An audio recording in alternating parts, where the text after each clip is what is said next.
أما بعد فأعوذ بالله من الشيطان الرجيم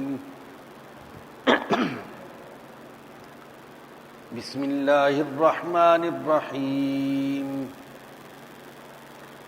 وما أبرئ نفسي إن النفس لأمارة بالسوء إلا ما رحم ربي ان ربی غفور رحیم صدق اللہ العظیم۔ جیسا کہ آپ حضرات جانتے ہیں، اللہ پاک نے مجھ ناچیز کو محض اپنے فضل و کرم سے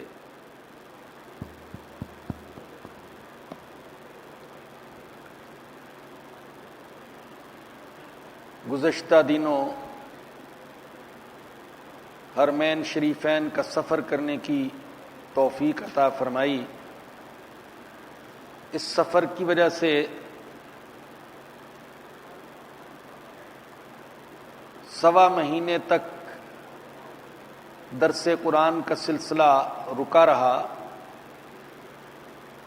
آج 27ویں روزے کو ہم یہ سلسلہ دوبارہ شروع کر رہے ہیں، اس دعا کے ساتھ کہ اللہ پاک زندگی کی آخری سانس تک قرآن کریم کے پڑھنے، پڑھانے، سمجھنے، سمجھانے، اس کے مطابق عمل کرنے، اسے اگلی نسلوں تک پہنچانے اور اس کا پیغام پوری دنیا میں پھیلانے کی توفیق عطا فرمائے۔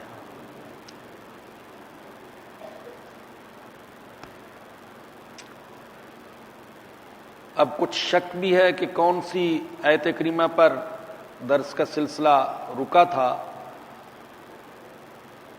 اس لیے 13ویں پارے کے شروع سے جو سورہ یوسف کی آیت نمبر 53 ہے، یہاں سے ہم درس کا سلسلہ شروع کر رہے ہیں۔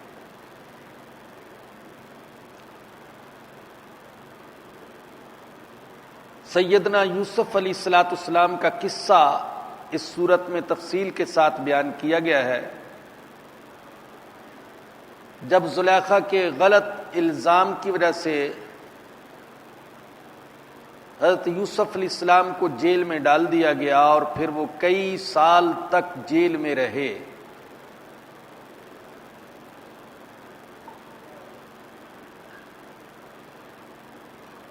اتفاق سے وقت کے بادشاہ نے ایک عجیب و غریب خواب دیکھا، جس کی تعبیر بتلانے والا اس کے درباریوں میں، اس کے مشیروں میں، اس کے وزیروں میں، اس کے شہریوں میں کوئی بھی نہیں تھا۔ تو ان 2 قیدیوں میں سے ایک جو یوسف علیہ السلام کے ساتھ جیل میں تھا، اس نے کہا کہ اگر مجھے تم جیل خانے میں جانے کی اجازت دو تو وہاں ایک عالم فاضل شخص قید میں ہے جو اس خواب کی تعبیر بتلا سکتا ہے۔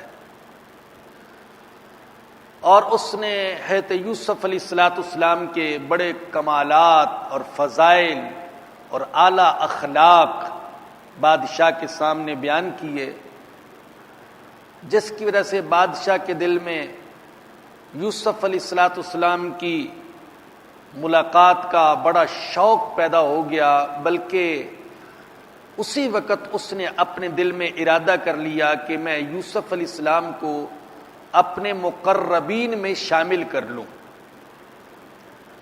اور اپنے کارندوں کو بھیجا اور اس شخص کو بھیجا جو یوسف علیہ السلام کے ساتھ رہا تھا کہ جاؤ ان کو جیل سے لے کر آؤ۔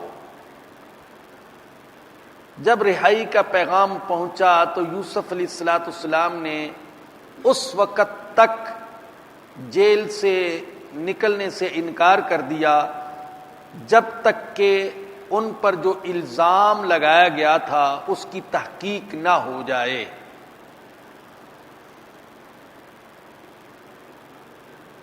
چنانچہ زلیخا سے اور اس کی ہم منصب، ہم مرتبہ دوسری خواتین سے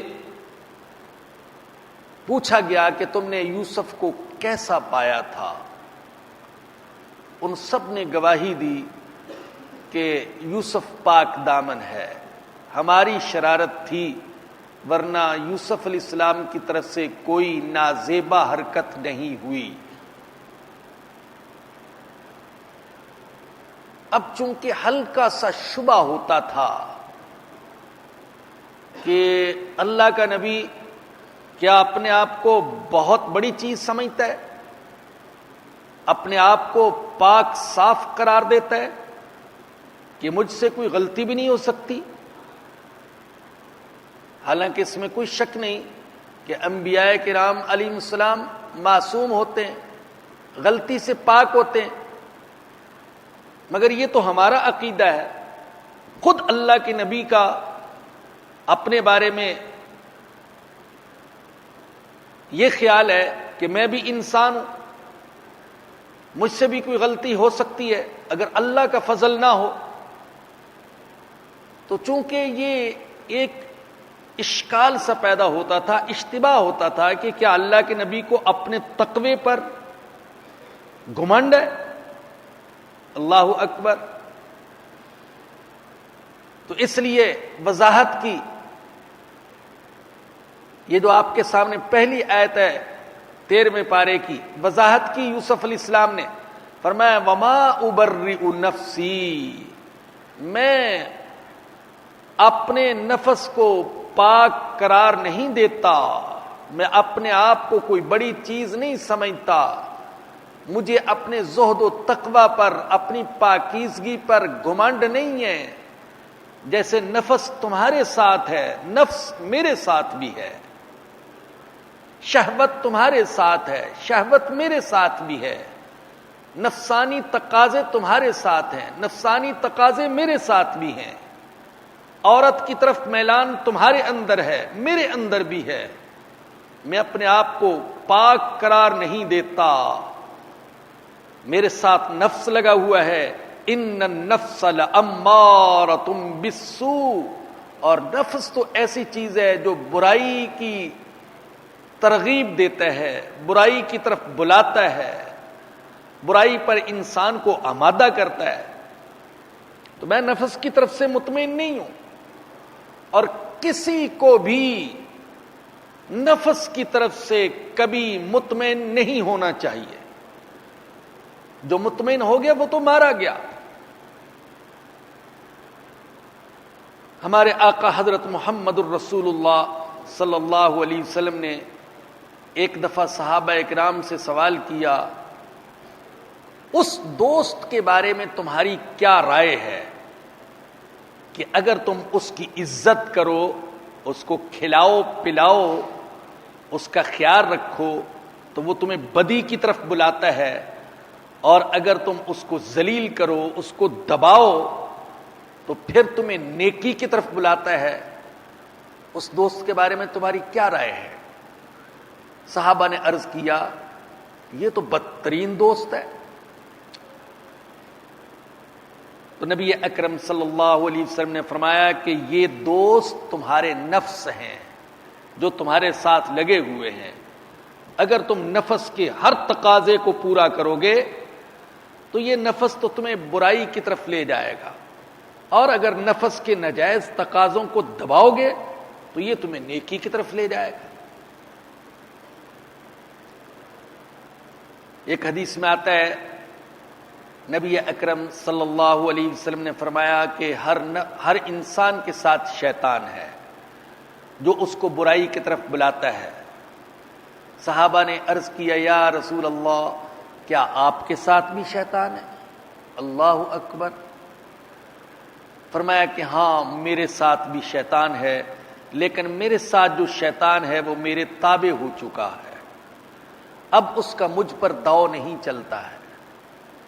کتنے حوصلے کی بات ہے، اللہ کے نبی نے ڈانٹ نہیں دیا تم کیسی بات کر رہے ہو، میرے ساتھ شیطان کیسے ہو سکتا ہے، میرے ساتھ نفس کیسے ہو سکتا ہے؟ فرمایا کہ ہاں میں بھی انسان ہوں، میرے ساتھ بھی ہے، لیکن اب وہ مجھ سے مایوس ہو گیا ہے کہ میرا اس پر کوئی داؤ نہیں چلتا ہے۔ یہاں ایک بات یہ بھی سمجھ لیں کہ یہ جو فرمایا ان النفس لامارۃ بالسوء، کہ نفس برائی کا حکم دیتا ہے، برائی کی ترغیب دیتا ہے، تو یہ ذکر ہے نفس امارہ کا۔ آپ نے سنا ہوگا نفس امارہ، تو نفس امارہ، امارہ امر سے ہے، امر کا معنی حکم دینا ہوتا ہے، تو امارہ حکم دینے والا، بہت زیادہ حکم دینے والا، یعنی برائی کی طرف بلانے والا۔ تو یہاں نفس امارہ کا ذکر ہے۔ سورۃ القیامہ میں نفس لوامہ کا ذکر ہے، لا اقسم بیوم القیامہ ولا اقسم بالنفس اللوامہ۔ اللہ کہتے ہیں میں قسم کھاتا ہوں قیامت کے دن کی، اور میں قسم کھاتا ہوں نفس لوامہ کی۔ نفس لوامہ کیا ہوتا ہے؟ ملامت کرنے والا، جو ملامت کرتا ہے۔ تو نفس امارہ، جب انسان نفس کے ہر تقاضے کو پورا کرتا چلا جائے اور نفس کے سامنے سر جھکا دے تو نفس امارہ بن جاتا ہے، پھر وہ ہر وقت برائی کا راستہ دکھاتا ہے۔ اور اگر وہ نفس کو شریعت کے تابع کرے تو پھر نفس لوامہ بن جاتا ہے۔ یہی نفس ہے جو اس کو ملامت کرتا ہے، برائی کی طرف جاتے ہوئے ملامت کرتا ہے۔ چنانچہ آپ دیکھیں کہ کوئی کتنا بھی گناہگار کیوں نہ ہو، جو مسلمان ہے اور ایمان کے سامنے اس نے سر جھکایا ہے، جب وہ کوئی برائی کرنے لگتا ہے تو اس کا نفس اس کو ملامت کرتا ہے، یہ کیا کر رہے ہو؟ یہ الگ بات ہے کہ وہ اس کی آواز پر کان نہ دھرے، لیکن ملامت کرتا ہے، تو یہ نفس لوامہ ہے۔ اور تیسرا نفس ہے، اس کا بھی قرآن کریم میں ذکر ہے سورہ فجر میں، نفس مطمئنہ۔ جب انسان مجاہدے کرتا رہے اور اس مقام پر پہنچ جائے کہ اب نفس برائی کا تقاضا ہی نہ کرے، تو اس نفس کو کہتے ہیں نفس مطمئنہ۔ جیسے فرمایا یا ایتھا النفس المطمئنہ ارجعی الی ربک، اللہ کی طرف سے حکم دیا جاتا ہے مومن کو موت کے وقت، اے نفس مطمئنہ چلو اپنے رب کی طرف لوٹ جاؤ، راضیۃ مرضیہ، تم اس سے راضی وہ تم سے راضی، فادخلی فی عبادی، میرے بندوں میں داخل ہو جاؤ، وادخلی جنتی، اور میری جنت میں داخل ہو جاؤ۔ یہ نفس مطمئنہ ہے۔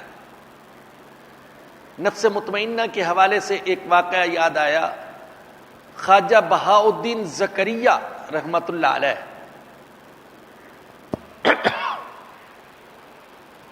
بڑے اللہ والے انسان تھے، وقت کے شیخ الاسلام، محدث، فقیہ، مفسر قرآن،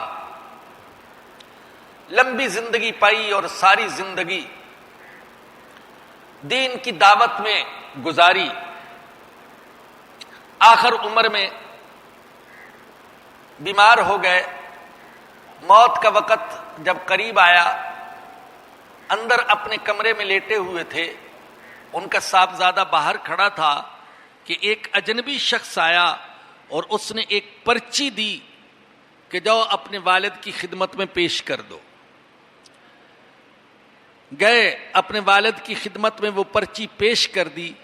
پرچی کھول کر پڑھی تو اس پر یہی آیت کریمہ لکھی ہوئی تھی، یا ایھا النفس المطمئنہ ارجعی الی ربک راضیۃ مرضیہ، اے نفس مطمئنہ اپنے رب کی طرف لوٹ چلو۔ صاحبزادے باہر کی طرف آئے، دیکھا تو اجنبی غائب تھا، واپس گئے تو دیکھا کہ ابا کی روح پرواز کر چکی تھی۔ تو یہ نفس کی تین قسمیں ہیں، نفس امارہ برائی کی طرف بلانے والا نفس، نفس لوامہ برائی پر روک ٹوک کرنے والا نفس، اور نفس مطمئنہ اللہ کے ہر حکم کے سامنے سر جھکا دینے والا نفس۔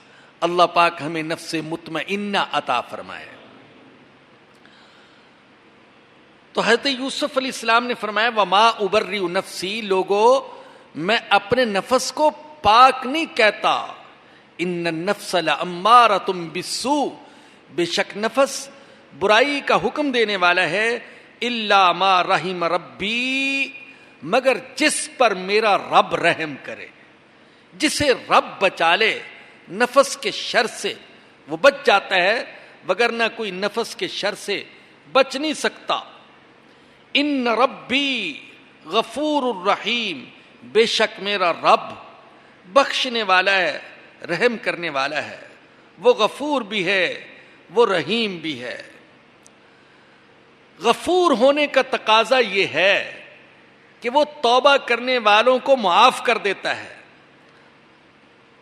اور نفس امارہ کو لوامہ میں بدل دیتا ہے، اور رحیم ہونے کا تقاضا یہ ہے کہ وہ انبیاء کو نفس مطمئنہ عطا کر دیتا ہے، اور توبہ کرنے والوں کو گناہ کے آثار سے بھی پاک کر دیتا ہے۔ وقال الملک ائتونی بہ استخلصہ لنفسی، بادشاہ نے کہا اس قیدی کو میرے پاس لے کر آؤ۔ جب اس نے یوسف علیہ السلام کے علم، عمل، کردار اور اخلاق کے بارے میں سنا تو بڑا متاثر ہوا اور کہنے لگا کہ ایسے باکمال انسان کو جیل میں رکھنا بڑی زیادتی ہے، جاؤ اس کو لے کر آؤ۔ استخلص لنفسی، میں اس کو اپنے لیے خاص کر لوں گا، اپنا مقرب، اپنا مشیر، اپنا وزیر بنا لوں گا۔ فلما کلمہ، جب یوسف علیہ السلام اس کے پاس پہنچے اور اس کے ساتھ بات چیت کی، قال انک الیوم لدینا مکین امین، تو بات چیت سن کر بڑا متاثر ہوا، کہنے لگا کہ آج تم ہمارے پاس معزز اور معتبر ہو۔ بعض روایات میں آتا ہے کہ یوسف علیہ السلام نے جیل سے نکل کر غسل کیا، اچھا لباس زیب تن کیا اور دعا کی، اللہم انی اسألک بخیرک من خیرہ واعوذ بعزتک وقدرتک من شرہ، اے اللہ میں تیرے خیر کے واسطے سے اس بادشاہ کی خیر کا سوال کرتا ہوں، اور تیری عزت اور قدرت کے واسطے سے اس بادشاہ کے شر سے پناہ مانگتا ہوں۔ لباس پہن کر بادشاہ کے پاس آئے، بادشاہ نے بات چیت کی اور متاثر ہوا۔ عربی کا ایک محاورہ ہے، المرء مخبوء تحت لسانی، انسان اپنی زبان کے نیچے چھپا ہوا ہے۔ انسان کا پتہ چلتا ہے اس کی بات چیت سے، یہ کیسا ہے۔ گنوار کی بات چیت کچھ اور ہوگی، شہری کی بات چیت کچھ اور ہوگی، جاہل کے بات چیت کرنے کا انداز کچھ اور ہوگا، عالم کے بات کرنے کا انداز کچھ اور ہوگا، اللہ سے ڈرنے والے کا بات چیت کا انداز اور ہوگا، اور جو بے خوف ہوگا اس کا بات چیت کرنے کا انداز اور ہوگا۔ زبان سے پتہ چلتا ہے کہ یہ انسان کیسا ہے۔ آج بہت سے لوگ ہیں، نمازی ہیں، پرہیزگار بظاہر، لیکن زبان بڑی گندی، فوش گالیاں بکتے ہیں، خواہ چیختے چلاتے ہیں نمازی، یہ نہیں جانتے کہ یہ زبان بتاتی ہے کہ یہ شخص کس مقام کا ہے۔ اور یہ زبان ایسی چیز ہے کہ عربی زبان میں اس کے بارے میں کہا گیا جسمہ صغیر و جرمہ کبیر، اس کا جسم چھوٹا سا ہے لیکن اس کے جرم بہت بڑے ہیں۔ یہ چھوٹی سی زبان ہے، یہ آگ لگا بھی سکتی ہے، یہ آگ بجھا بھی سکتی ہے، یہ دلوں کو توڑ بھی سکتی ہے، یہ دلوں کو جوڑ بھی سکتی ہے، یہ جنت میں بھی لے جا سکتی ہے، یہ جہنم میں بھی لے جا سکتی ہے، یہ اللہ کا محبوب بھی بنا سکتی ہے، یہ اللہ کے دربار سے مردود بھی کر سکتی ہے. یہ گھروں میں فتنے بھی اٹھا سکتی ہے اور گھروں میں محبت کا ماحول بھی پیدا کر سکتی ہے. اور میں نے جمعے کے دن بھی کہا، اور یہ ہمارا تجربہ اور مشاہدہ ہے، گھروں میں بہت سے جھگڑے اس زبان کی وجہ سے ہیں. کہیں شوہر زبان پر کنٹرول نہیں کرتا، کہیں بیوی زبان پر کنٹرول نہیں کرتی، کہیں ساس کنٹرول نہیں کرتی، کہیں بہو کنٹرول نہیں کرتی، چنانچہ گھر میں جھگڑے ہوتے ہیں. اور بعض خواتین ایسی ہوتی ہیں بڑی بڑی باتیں کہہ دیتی ہیں، مرد بھی ایسے ہوتے ہیں لیکن سمجھتے ہم نے تو کچھ بھی نہیں کہا. حضرت مفتی شفیع صاحب رحمۃ اللہ علیہ نے غالباً لکھا، مجھے وہ الفاظ تو یاد نہیں ہے، تو کہا کہ ساس سے کہا کہ تم نے کیوں اس کو برا کہا تھا کہ یہ اتنی مشتعل ہو گئی تمہاری بہو اور ایسے آگے سے بول رہی ہے. وہ کہتی میں نے تو کچھ بھی نہیں کہا، میں نے تو اتنا کہا تھا تو کتیا کی طرح بھونک رہی ہے، بس اتنا سا کہا تھا، کتیا کی طرح بھونک رہی ہے اور یہ خامخواہ غصے میں آ گئی. تو بڑی بڑی باتیں کہہ کر بھی سمجھتے ہم نے کچھ بھی نہیں کہا. تو بھئی زبان پر کنٹرول ضروری ہے. جیسے کہ جمعے کے خطبے میں آپ نے سنا، حضرت عقبہ بن عامر رضی اللہ عنہ نے سوال کیا، یا رسول اللہ صلی اللہ علیہ وسلم، مصیبتوں اور پریشانیوں سے نجات کیسے مل سکتی ہے؟ فرمایا 3 چیزوں پر عمل کرو. املک علیک لسانک، زبان پر کنٹرول کرو. ولیسعک بیتک، آوارہ نہ پھرو، اپنے گھر میں زیادہ وقت گزارو. وابکی علی خطیئتک، اور اپنے گناہوں پر رویا کرو اور اللہ سے معافی مانگا کرو. تو یوسف علیہ السلام کی بات سنی تو بڑا متاثر ہوا ان کی زبان سے، ان کی گفتگو سے. انسان زبان سے کیسے وہ پہچانا جاتا ہے، ایسے ہی بعض کتابوں میں ایک لطیفہ سا لکھا ہے امام ابو حنیفہ رحمۃ اللہ علیہ کا. وہ درس دیتے تھے اور ان کے درس میں بہت سے لوگ بیٹھتے تھے، بڑے بڑے علماء، فضلاء، عوام بھی بیٹھ جاتے تھے. تو ایک دن امام ابو حنیفہ رحمۃ اللہ علیہ نے مسئلہ بیان کیا. اچھا، وہ جو لوگ بیٹھتے تھے تو مختلف سوالات بھی کرتے تھے اور آپ ان کے جوابات دیتے تھے، تحقیق ہوتی تھی. لیکن ایک صاحب تھے وہ ہمیشہ گم سم بیٹھے رہتے تھے، کبھی بولتے نہیں تھے. تو ایک دن امام ابو حنیفہ رحمۃ اللہ علیہ نے مسئلہ بیان کیا، روزے کا مسئلہ، اور مسئلہ بیان کرتے ہوئے فرمایا کہ جب سورج غروب ہو جائے گا تو روزہ افطار کر لیا جائے گا. تو اس سے بھی کہا ارے بھائی تم بھی کبھی کچھ پوچھا کرو، تم چپ رہتے ہو. تو اس نے کہا حضرت اگر سورج غروب ہی نہ ہوا تو پھر کیا کریں گے؟ تو امام صاحب نے فرمایا بیٹا تم خاموشی رہا کرو، بہتر یہی ہے. فلما کلمہ، جب اس نے یوسف علیہ السلام سے بات کی، قالا، کہنے لگا انک الیوم لدینا مکین امین، تم ہمارے نزدیک آج سے معزز اور معتبر ہو. اب قرآن کریم پوری تفصیل بیان نہیں کرتا کہ اور کیا بات چیت ہوئی، جھلکیاں قرآن کریم پیش کرتا ہے ہمارے سامنے. تو یوسف علیہ السلام نے فرمایا قال اجعلنی علی خزائن الارض، مجھے زمین کے خزانوں پر مقرر کر دو. یا تو اس کا مطلب یہ تھا کہ جو غلے کے گودام ہیں یہ میرے حوالے کر دو، ان کا انتظام میرے حوالے کر دو. یا مقصد یہ تھا کہ پیداوار کے جتنے بھی ذرائع ہیں ان سب پر مجھے نگران مقرر کر دو. مقصد یہ تھا کہ محاصل اور مالیات کا جو نظام ہے وہ میرے سپرد کر دو. اب سوال ہوتا ہے کہ کیا خود عہدہ طلب کرنا جائز ہے؟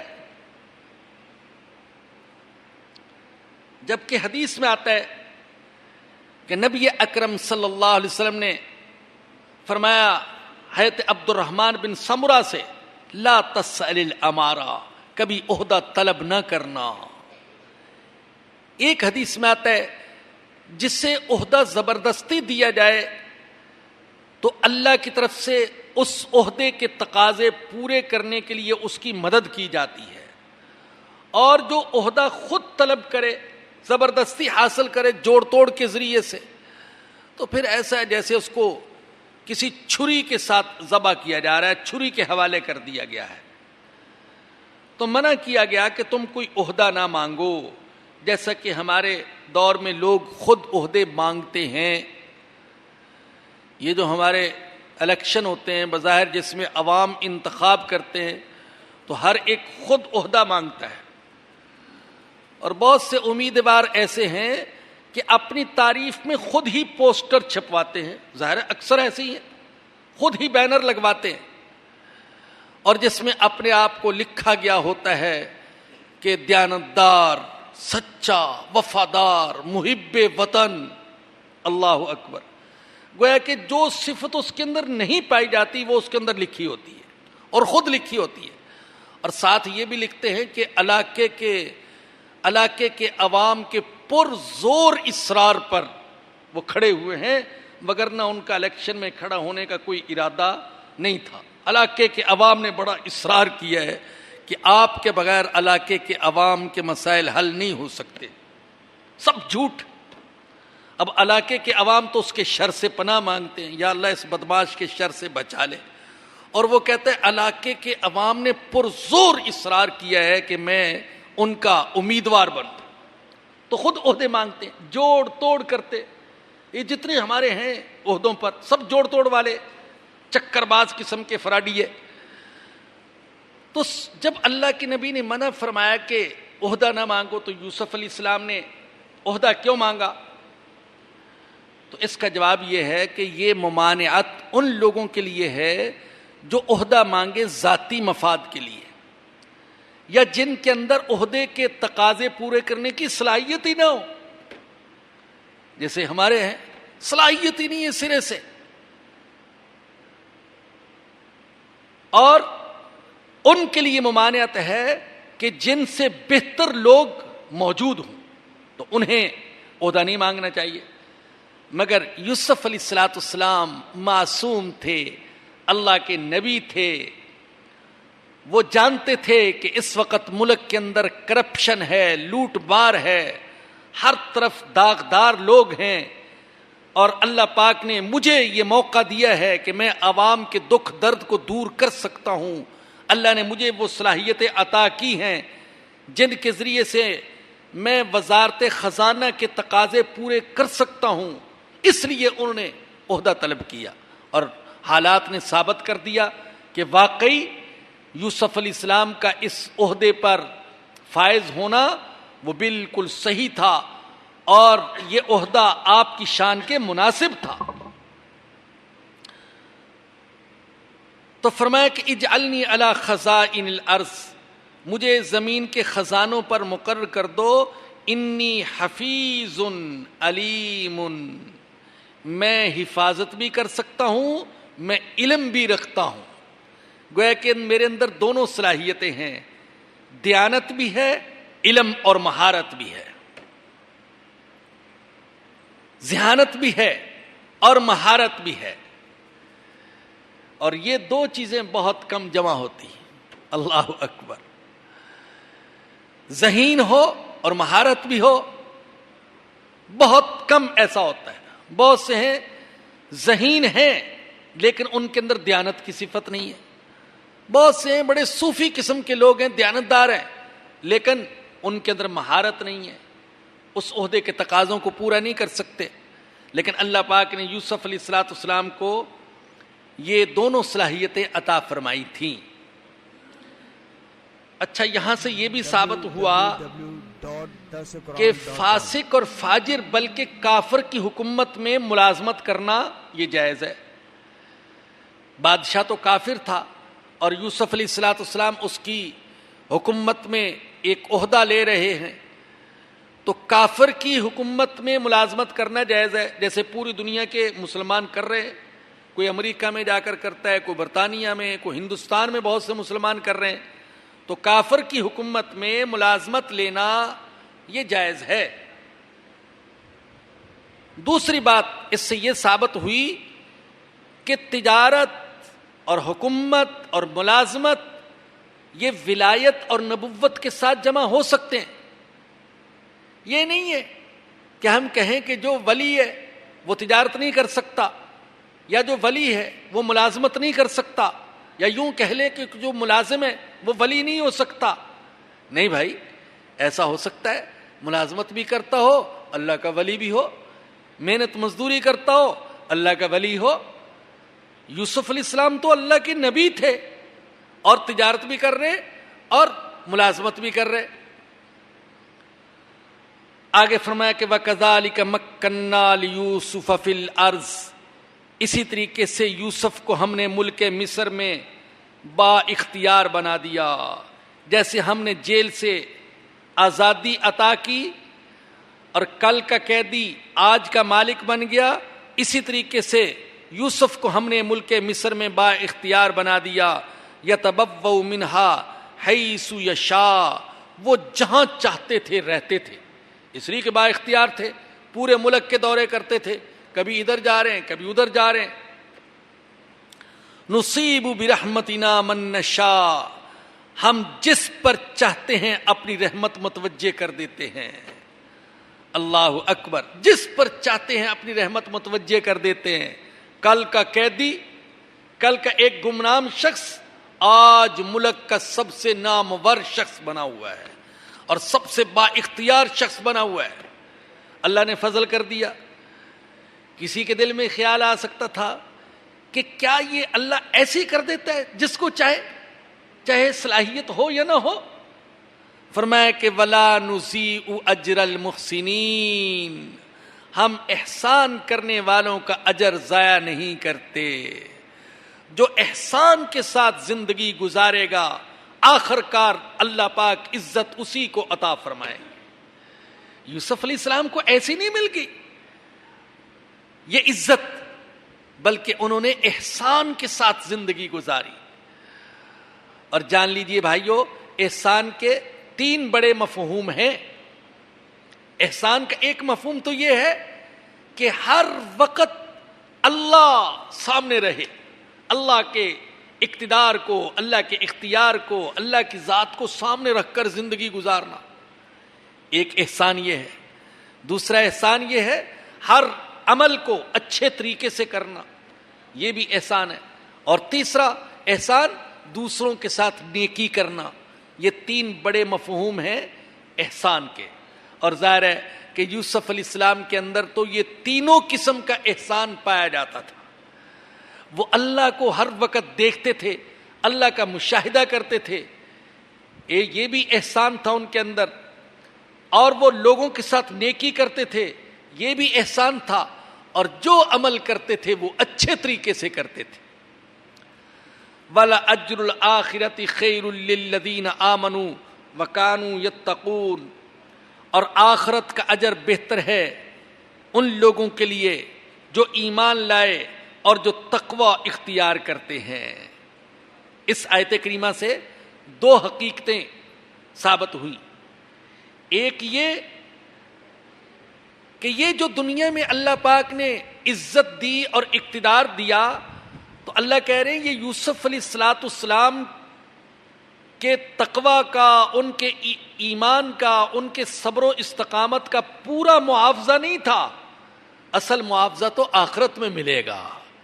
البتہ دنیا میں بھی اللہ پاک نے اس کی کچھ جھلک دکھا دی۔ تو دنیا میں اگر اللہ پاک کسی کو ایمان اور تقوی کی وجہ سے عزت دے، خوشحالی دے، اولاد دے، تو یہ اس کے صبر و استقامت کا پورا معاوضہ نہیں ہے، پورا معاوضہ تو آخرت میں ملے گا۔ البتہ کچھ صلہ اللہ پاک دنیا میں بھی عطا فرما دیتے ہیں۔ دوسری حقیقت جو اس آیت کریمہ سے ثابت ہوئی وہ یہ ہے، دیکھیے توجہ سے سنیے گا، نعمتیں کافر کو بھی ملتی ہیں، مومن کو بھی ملتی ہیں، اور نعمتیں انعام کے طور پر بھی ملتی ہیں اور نعمتیں سزا کے طور پر بھی ملتی ہیں، یہ یاد رکھیں، آزمائش کے لیے بھی ملتی ہیں۔ تو جو نعمتیں اللہ کی طرف سے انعام کے طور پر ملیں ان کی بنیاد ایمان اور تقوی پر ہوتی ہے۔ اب دیکھیے اللہ پاک اولاد مومن کو بھی دیتا ہے، کافر کو بھی دیتا ہے۔ مومن کو اللہ پاک انعام کے طور پر دیتا ہے، کافر کو اللہ پاک بعض اوقات سزا کے طور پر اور آزمائش کے طور پر دیتا ہے۔ تو جو نعمتیں اللہ کی طرف سے انعام کے طور پر ملے ان کی بنیاد ایمان اور تقوی پر ہوتی ہے۔ آگے واقعہ بیان کیا، وجاء اخوۃ یوسف فدخلوا علیہ فعرفہم وہم لہ منکرون۔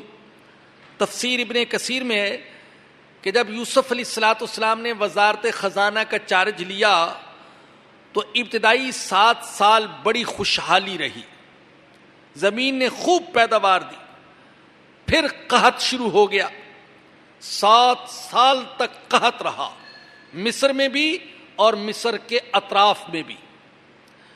تو مصر والے بھی متاثر ہوئے اور مصر کے اطراف میں رہنے والے وہ بھی متاثر ہوئے۔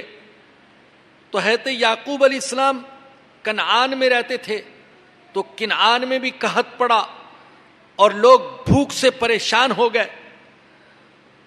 تو اب دور دراز سے لوگ مصر میں آنے لگے غلے کے حصول کے لیے۔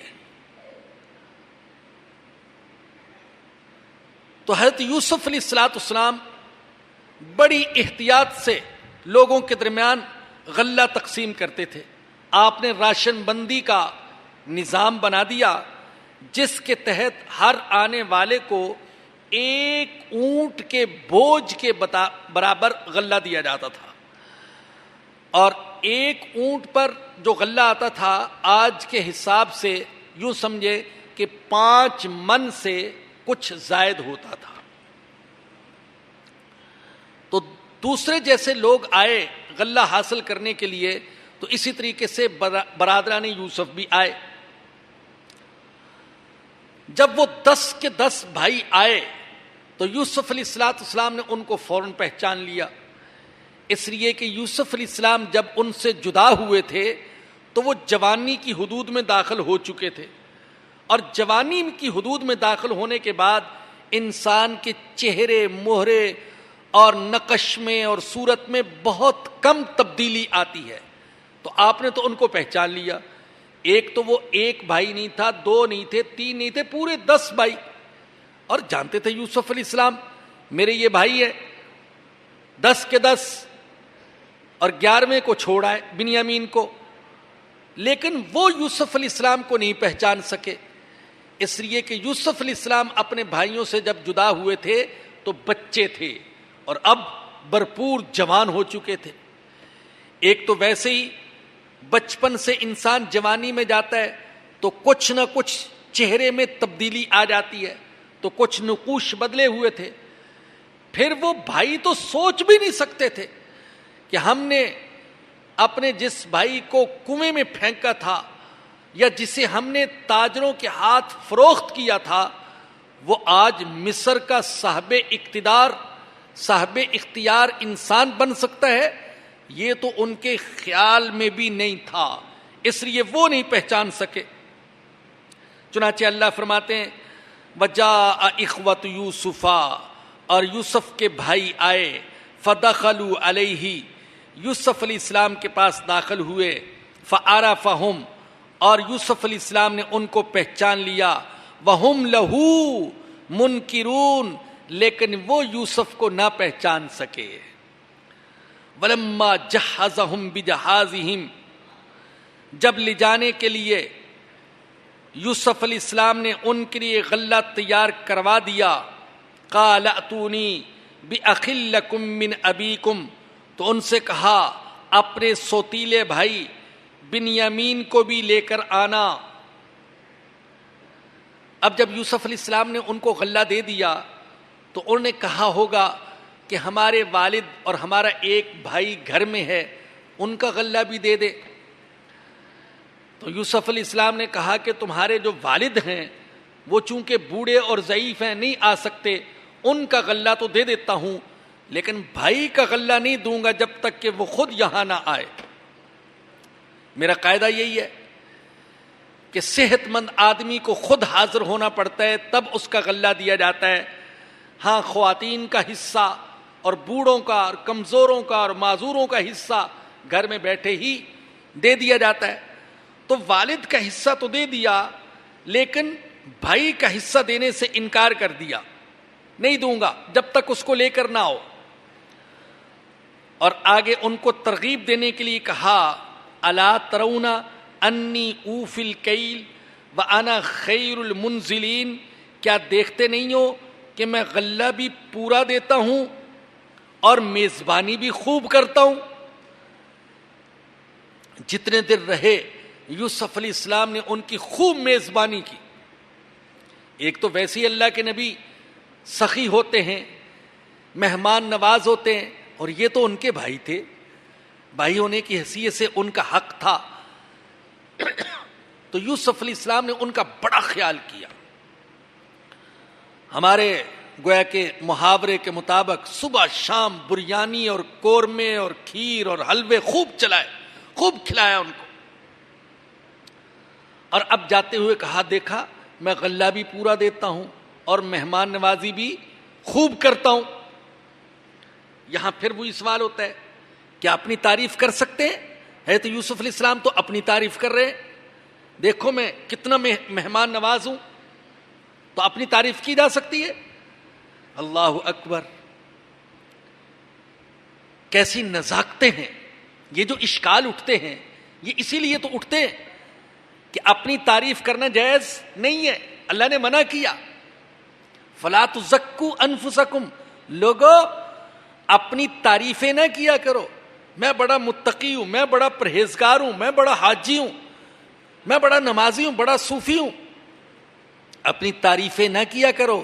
ہوا اعلم بمن اتقی، جس اللہ نے تمہیں پیدا کیا ہے وہ تمہارے تقوی کو خوب اچھی طرح جانتا ہے، لہذا اپنی تعریفیں نہ کرو۔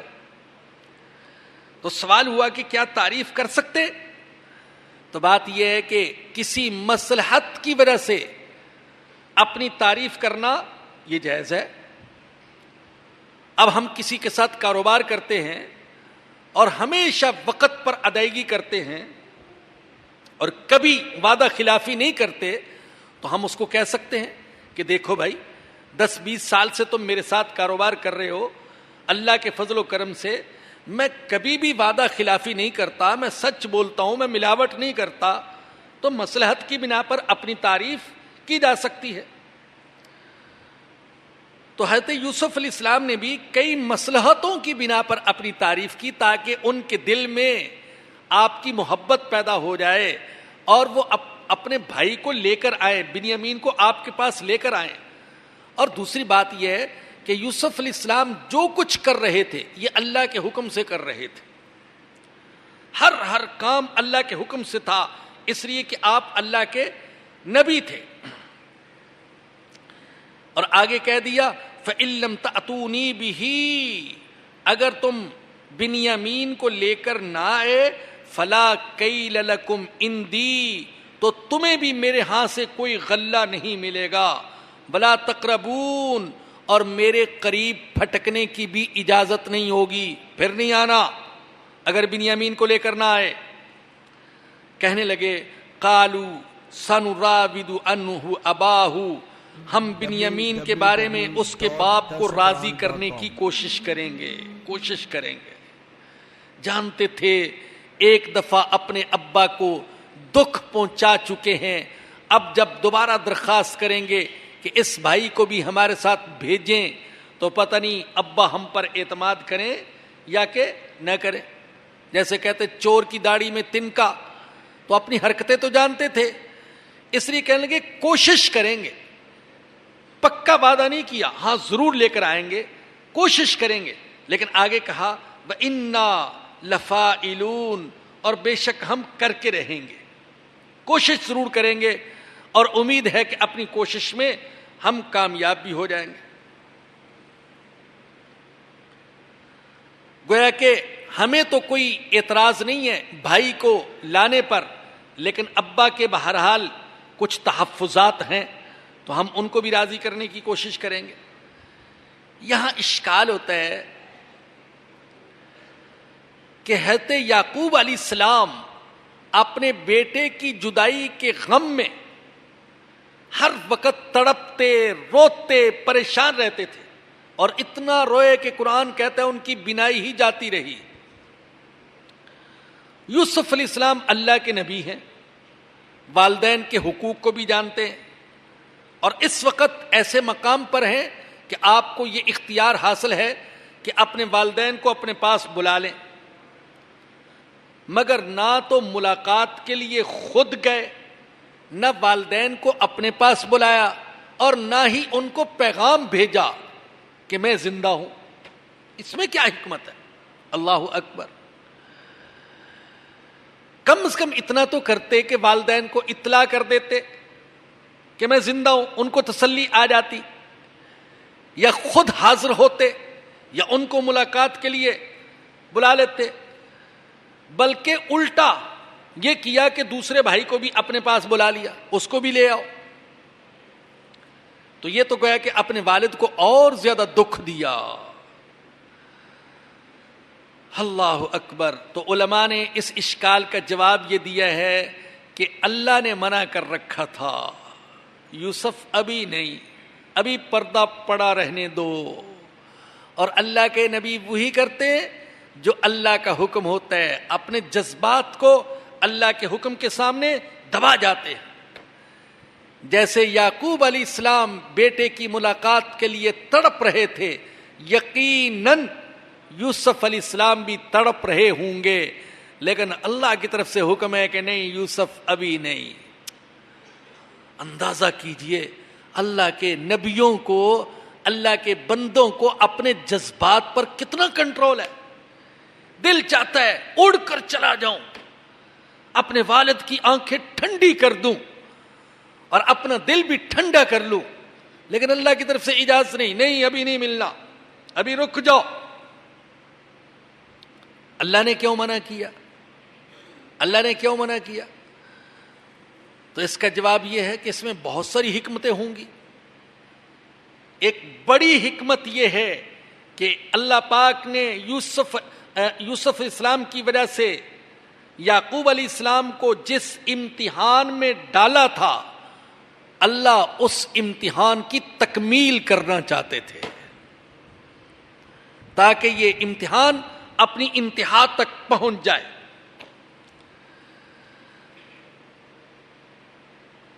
جب بھائیوں کو آمادہ کر لیا کہ اپنے 11ویں بھائی کو بھی، بنیامین کو بھی لے کر آؤ گے، تو اس کے بعد فرمایا وقال لفتیانہ، اپنے نوکروں سے کہا، اپنے خادموں سے کہا، اپنے غلاموں سے کہا، اجعلوا بضاعتہم فی رحالہم، ان کی پونجی ان کے سامان میں چھپا کر رکھ دو۔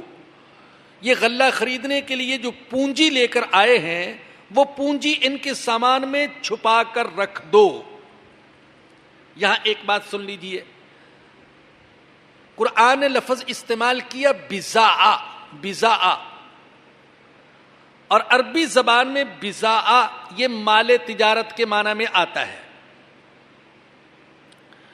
تو کرنسی پر بھی اس کا اطلاق ہو سکتا ہے اور جنس پر بھی اس کا اطلاق ہو سکتا ہے۔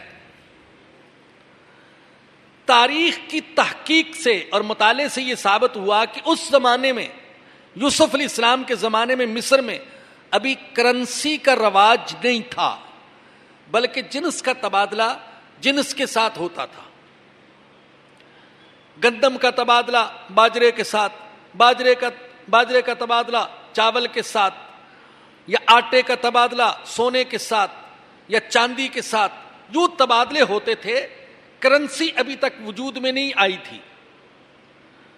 آج بھی بعض دیہاتوں میں اب تک اجناس کا تبادلہ اجناس کے ساتھ ہوتا ہے۔ اب تو دیہاتی بھی کافی ترقی کرتے جا رہے ہیں، بلکہ بہت سے دیہاتی تو شہریوں سے بھی آگے نکل گئے۔ شہری سمجھتے ہیں کہ بڑے سیدھے سادے بھولے بالے پیچھے رہ جانے والے لوگ ہیں، اور وہ شہریوں کے سمجھتے ہیں کہ یہ پاگل ہے، ان کو کیا پتہ ہے، ایسا چکر دیتے ہیں کہ شہری بھی بیوقوف بن جاتے۔ لیکن ہم نے اپنے بچپن میں دیکھا کہ اجناس کا تبادلہ اجناس کے ساتھ ہوتا تھا۔ تھوڑی سی گندم لے گئے دکان پر اور وہاں سے دال لے کر آ گئے، وہاں سے گھی لے کر آ گئے، کپاس لے گئے اور کپاس دے کر چینی لے کر آ گئے۔ تو یہ اجناس کا تبادلہ اجناس کے ساتھ ہوتا تھا۔ بتانا یہ چاہتا ہوں کہ یوسف علیہ السلام کے زمانے میں تاریخی تحقیق سے یہ ثابت ہوا کہ ابھی کرنسی کا رواج نہیں تھا، بلکہ جنس کا تبادلہ جنس کے ساتھ ہوتا تھا۔ تو قرآن نے جو بضاعہ کا لفظ استعمال کیا، اس لفظ کا اطلاق جنس پر بھی ہوتا ہے۔ تو گویا کہ قرآن کریم کسی ملک کا اور کسی دور کا ذکر کرتے ہوئے اس کی تاریخی اور معاشی جزئیات کا بھی لحاظ رکھتا ہے۔ قرآن نے ایسا لفظ استعمال کیا بضاعہ کہ اس کا اطلاق جنس پر ہوتا ہے، جس سے ثابت ہوا کہ تبادلہ کرنسی سے نہیں بلکہ جنس سے ہوتا تھا۔ اب بائبل وغیرہ میں اس موقع پر کرنسی کا لفظ آ گیا، پیسے کا لفظ آ گیا، تو اب جب ثابت ہوگا کہ کرنسی کا تو استعمال ہی نہیں ہوتا تھا، تو گویا کہ بائبل کی بات غلط ثابت ہو جائے گی، لیکن قرآن کی بات غلط ثابت نہیں ہو سکتی، اس لیے کہ قرآن نے لفظ ہی ایسا استعمال کیا جس کا اطلاق جنس کے تبادلے پر بھی ہوتا ہے۔ تو بہرحال وہ سونا لے کر آئے تھے، وہ چاندی لے کر آئے تھے، یا جو بھی چیز لے کر آئے تھے، یوسف علیہ السلام نے اپنے ملازمین سے کہا کہ ان کی پونجی وہ ان کے سامان میں چھپا کر رکھ دو، لعلہم یعرفونہا، شاید کہ یہ اس کو پہچان لیں، اذا انقلبوا الی اہلہم، جب یہ اپنے گھر والوں کی طرف لوٹیں، لعلہم یرجعون، تاکہ یہ دوبارہ واپس آئے۔ ایک تو واپس آئیں گے یوسف علیہ السلام کے احسان سے متاثر ہو کر کہ کیسا عجیب آدمی ہے کہ مال بھی دے دیا اور معاوضہ بھی کچھ نہیں لیا، احسان سے متاثر ہو کر آئیں گے۔ اور دوسرے اس لیے کہ اگر ان کے پاس پونجی نہ ہوتی تو ممکن ہے کہ شرم کے مارے آتے ہی نہیں، لیکن اب تو پونجی بھی ہے سامان خریدنے کے لیے، تو اب تو گویا کہ ان کا آنا یقینی ہو جائے گا، اس لیے یوسف علیہ السلام نے ان کی پونجی جو تھی وہ ان کو واپس کر دی۔ اس قصے کا اگلا حصہ انشاءاللہ اگلے درس میں بیان ہوگا، اور رمضان کے بعد جو درس ہوتا ہے وہ عصر کے بعد ہوتا ہے۔ آپ تمام حضرات و خواتین سے اس درس میں پابندی کے ساتھ شرکت کی درخواست ہے۔ وآخر دعوانا الحمدللہ رب العالمین۔ www.darsequran.com بھائی فرماتے ہیں کہ جو علماء کرام کراچی میں، اسلام آباد وغیرہ میں یا ملک کے کسی حصے میں بھی شہید ہوئے، ان کی مغفرت کے لیے دعا کر دیجئے، اور کراچی کے بعض علماء کے لیے انہوں نے نام لکھے، خاص طور پر ان کی حفاظت کے لیے دعا کر دیجئے، اور اپنے نانا سید افتخار الدین صاحب اور ان کی اہلیہ اور سید معظم الدین صاحب اور دادا اور دوسرے رشتہ داروں کے لیے بھی انہوں نے دعا کی درخواست کی ہے۔ ہم سب کے لیے دعا کرتے ہیں۔ الحمدللہ رب العالمین والصلاة والسلام علی سید الانبیاء والمرسلین۔ ربنا ظلمنا انفسنا وان لم تغفر لنا وترحمنا لنكونن من الخاسرین۔ ربنا لا تزغ قلوبنا بعد اذ هديتنا وهب لنا من لدنك رحمة انك انت الوهاب۔ ربنا لا تؤاخذنا ان نسينا او اخطأنا، ربنا ولا تحمل علينا إصرا كما حملته على الذين من قبلنا، ربنا ولا تحملنا ما لا طاقة لنا به، واعف عنا واغفر لنا وارحمنا أنت مولانا فانصرنا على القوم الكافرين۔ اے آسمان و زمین کے مالک، اے ساری مخلوق کو رزق پہنچانے والے اللہ، اے ہوائیں چلانے والے اللہ، اے بارش برسانے والے اللہ، اے عزت اور ذلت کے مالک اللہ، اے صحت اور بیماری کے مالک اللہ، اے موت اور زندگی کے مالک اللہ، اے اللہ، اے ہمارے اللہ، اے ہمارے معبود، اے ہمارے رازق، اے ہمارے خالق، ہم تیرے عاجز بندے تیرے سامنے ہاتھ پھیلائے ہوئے ہیں، اور اے اللہ ہم اپنے گناہوں پر نادم اور شرمندہ ہیں، اور اے اللہ ہم وعدہ کرتے ہیں بقیہ زندگی میں تیری نافرمانی سے بچیں گے، یا اللہ گناہوں سے بچیں گے۔ ہمارے اللہ ہمارے پچھلے سارے گناہوں کو معاف فرما دے، اور جو زندگی باقی ہے ہمارے اللہ، یا اللہ وہ آپ کے حکموں کے مطابق بسر کرنے کی توفیق عطا فرما دیجئے، یا اللہ پکا مومن بنا دیجئے، پکا مسلمان بنا دیجئے۔ اے اللہ نفس امارہ کے نقصانات سے بچا لیجئے، یا اللہ نفس لوامہ اور نفس مطمئنہ عطا فرما دیجئے، یا رب العالمین، یا ارحم الراحمین۔ قرآن کریم کو ہمارے دل کی بہار بنا دیجئے، آنکھوں کا نور بنا دیجئے، غم اور پریشانیوں کا علاج بنا دیجئے، زندگی کا امام بنا دیجئے، قبر کا ساتھی بنا دیجئے گا، اور حشر کا سفارشی بنا دیجئے گا۔ یا اللہ، یا رحمان، یا رحیم، یا کریم، ہمارے دل دماغ کو بدل دیجئے، ہمارے گھر بار کو بدل دیجئے، ہمیں بدل دیجئے، ایسا بدل دیجئے کہ ہم سے راضی ہو جائیے۔ اے اللہ تو ہم سے راضی ہو جا، یا اللہ تو راضی ہو جا، تجھے راضی کرنے والی زندگی گزارنے کی توفیق عطا فرما، اپنے غضب سے، اپنے عذاب سے ہماری حفاظت فرما۔ اے اللہ ہماری گردنوں کو، ہمارے باپ دادا کی گردنوں کو، ہماری ماؤں کی گردنوں کو، ہماری ازواج کی گردنوں کو، ہماری اولاد کی گردنوں کو، ہمارے رشتہ داروں کی گردنوں کو، اور سارے ایمان والے مردوں اور عورتوں کی گردنوں کو دوزخ کی آگ سے آزاد فرما دیجئے۔ یا اللہ آزاد فرما دیجئے، یا اللہ دوزخ کے عذاب سے بچا لیجئے گا، محض اپنے فضل و کرم سے بچا لیجئے گا۔ اے اللہ قیامت کے دن نبی اکرم صلی اللہ علیہ وسلم کی شفاعت نصیب فرما دیجئے گا۔ یا اللہ ہمیں اور ہماری نسلوں کو ایمان سے محروم نہ فرمائیے گا۔ اے اللہ ایمان والی زندگی گزارنے کی توفیق عطا فرمائیے، اور ایمان پر خاتمہ نصیب فرما دیجئے گا۔ یا رب ہمیں، ہمارے اہل و عیال کو، ہمارے متعلقین کو، اور سارے مسلمانوں کو جسمانی اور روحانی ساری بیماریوں سے شفا عطا فرما دیجئے۔ ہسپتالوں میں پڑے بیماروں کو، جیل کے قیدیوں کو، گھروں میں پڑے ہوئے بیماروں کو اے اللہ صحت اور شفا عطا فرما دیجئے۔ یا رب ہمیں برکت والی روزی دیجئے، عزت والی روزی دیجئے، قناعت والی روزی دیجئے، حلال روزی دیجئے، اور اے اللہ وسعت کے ساتھ دیجئے، یا اللہ تاکہ ہم خود بھی آپ کی دی ہوئی روزی سے اپنی ضروریات پوری کر سکیں، اور آپ کے نیک بندوں کے کام آ سکیں، اور آپ کی راہ میں خرچ کر سکیں۔ اے اللہ ہمیں ایسی روزی عطا فرما دیجئے۔ یا رب العالمین جن گھروں میں لڑائی جھگڑے ہیں وہاں محبت اور پیار کی فضا پیدا فرما دیجئے۔ جن کی اولاد نافرمان ہے ان کی اولاد کو فرما بردار بنا دیجئے۔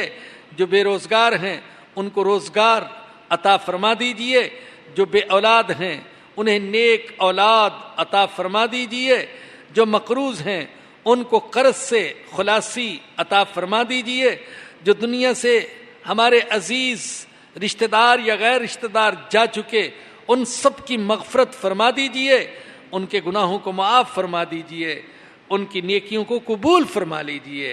اے اللہ ہماری ناقص سی عبادت کو، تلاوت کو، ذکر و دعا کو، صدقہ خیرات کو اپنی بارگاہ میں قبول فرما لیجئے۔ اے اللہ قبول فرما لیجئے، یا اللہ قبول فرما لیجئے، کرم فرما دیجئے، رحم فرما دیجئے، معاف فرما دیجئے۔ یا رب العالمین امت کی ذلت کو عزت میں بدل دیجئے، امت کی پستی کو بلندی میں بدل دیجئے۔ یا اللہ پوری دنیا میں جہاں کہیں ہمارے مسلمان بھائی پریشان ہیں ان کی پریشانی کو دور فرما دیجئے، جو دشمنوں کی جیلوں میں ہیں ان کو باعزت آزادی اور رہائی نصیب فرما دیجئے۔ یا رب کرم کر دیجئے، امت مسلمہ کو اچھی قیادت عطا فرما دیجئے۔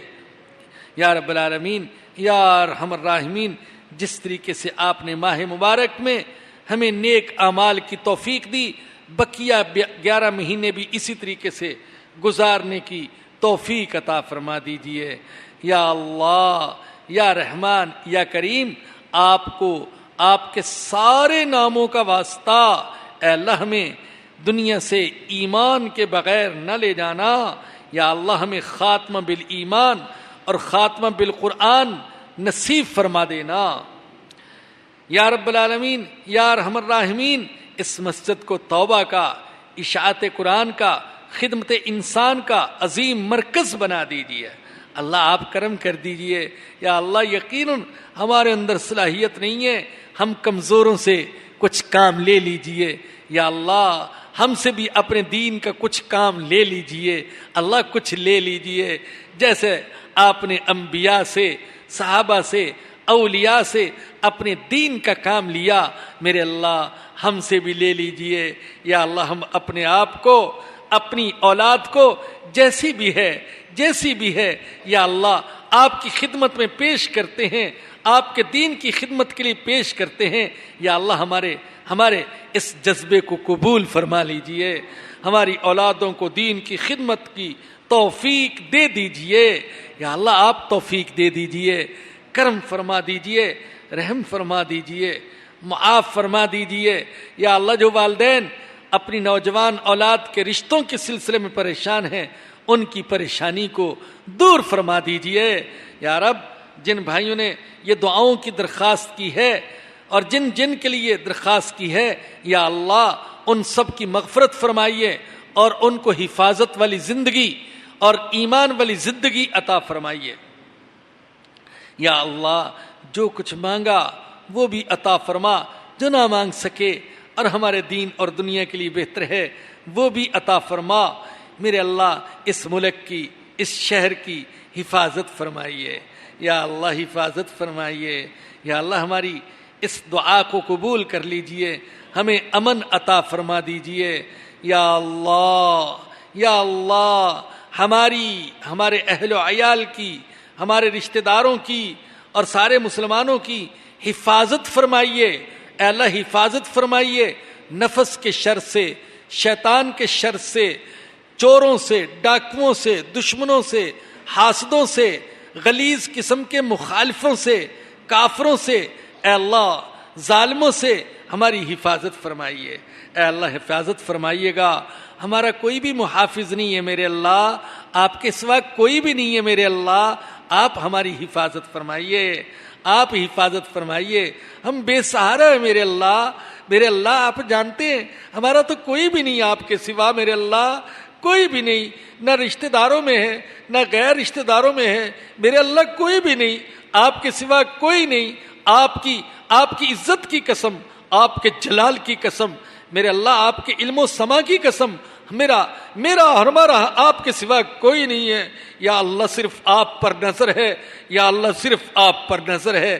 یا اللہ اب تک جو کچھ دیا آپ نے دیا میرے اللہ، آپ نے دیا، کسی نے نہیں دیا میرے اللہ، آپ نے دیا، عزت آپ نے دی، رزق آپ نے دیا، علم آپ نے دیا، عمل کی توفیق آپ نے دی، اولاد آپ نے دی، گھر آپ نے دیا، جو کچھ دیا میرے اللہ آپ نے دیا، قرآن کے ساتھ آپ نے جوڑا میرے اللہ، آپ نے جوڑا اللہ، ہم نہیں جڑے، آپ نے جوڑا میرے اللہ، باقی زندگی میں بھی محروم نہ فرمائیے گا اللہ، محروم نہ فرمائیے گا یا اللہ، محروم نہ فرمائیے گا یا اللہ۔ سب سے نظریں ہٹا دیجئے، صرف آپ پر نظریں لگانے کی توفیق عطا فرما دیجئے یا اللہ۔ سب سے مایوس کر دیجئے یا اللہ، سب سے مایوس کر دیجئے، سرمایہ داروں سے یا اللہ، دنیا داروں سے، یہ بڑے بڑے ناموں سے سب سے مایوس کر دیجئے، بس ساری امیدیں آپ سے لگانے کی توفیق عطا فرما دیجئے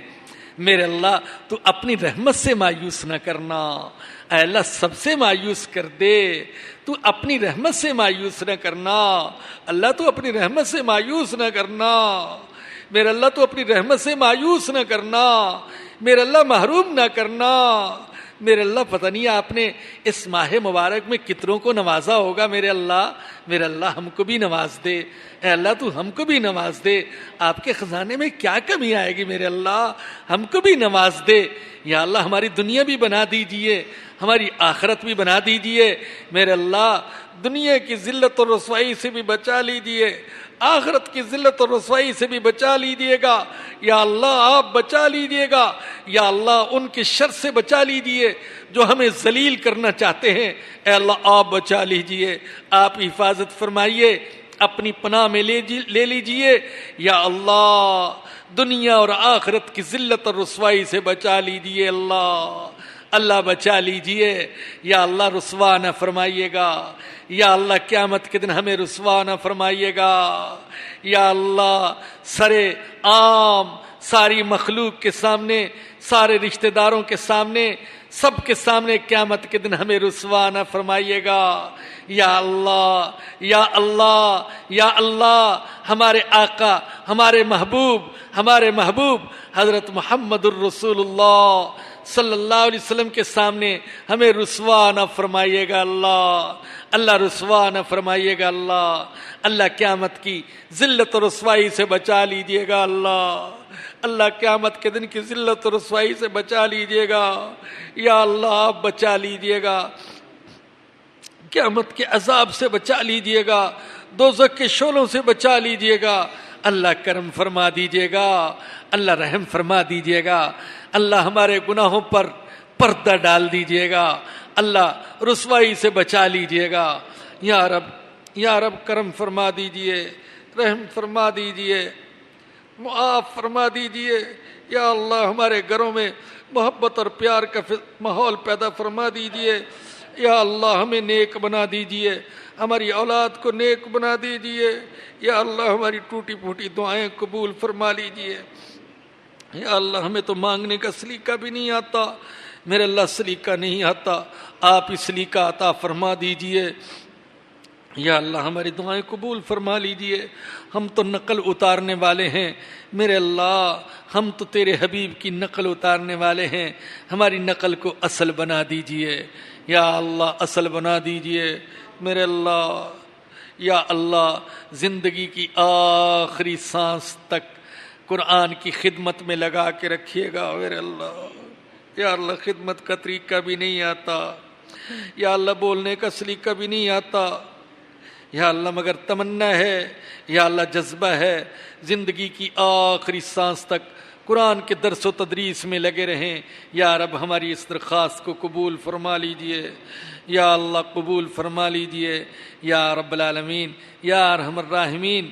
تفسیر لکھنے کا سلسلہ بھی شروع کر رکھا ہے، آپ محض اپنے فضل و کرم سے اے اللہ اس کی تکمیل کی توفیق عطا فرما دیجئے یا رب، اس کی تکمیل کی توفیق عطا فرما دیجئے یا اللہ۔ جن جن مسلمانوں نے روزے رکھے اور تراویح پڑھی اور نمازیں ادا کی اور تلاوت کی اور صدقہ اور خیرات کیا اور عمرے کیے یا اللہ، سب کی عبادت کو قبول فرما لیجئے یا اللہ، سب کی عبادت قبول فرما لیجئے یا رب العالمین یا ارحم الراحمین۔ اپنے دروازے کا بھکاری بنا لیجئے یا اللہ، اپنے دروازے کا بھکاری بنا لیجئے۔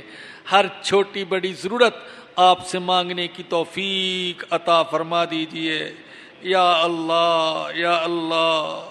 ہمارے دل میں اپنی ذات اور صفات کا یقین پیدا فرما دیجئے یا اللہ۔ یہ یقین پیدا فرما دیجئے، جو کچھ ملے گا آپ سے ملے گا اے اللہ۔ ہمارے دلوں میں یقین پیدا فرما دیجئے، ہمیں آپ سے مانگنے کی توفیق عطا فرما دیجئے، اپنا بھکاری بنا لیجئے یا اللہ۔ کرم فرما دیجئے، رحم فرما دیجئے، معاف فرما دیجئے یا اللہ۔ جو کچھ مانگا وہ بھی عطا فرمائیے، جو نہ مانگ سکے اور ہمارے دین اور دنیا کے لیے بہتر ہے وہ بھی عطا فرمائیے۔ ربنا آتنا فی الدنیا حسنۃ وفی الآخرۃ حسنۃ وقنا عذاب النار۔ ربنا تقبل منا انك انت السميع العليم وتب علينا انك انت التواب الرحيم صلی اللہ تعالی علی رسولہ وخیر خلقہ سیدنا ومولانا محمد وآلہ وصحبہ واہل بیتہ اجمعین آمین برحمتک یا ارحم الراحمین www.darsequran.com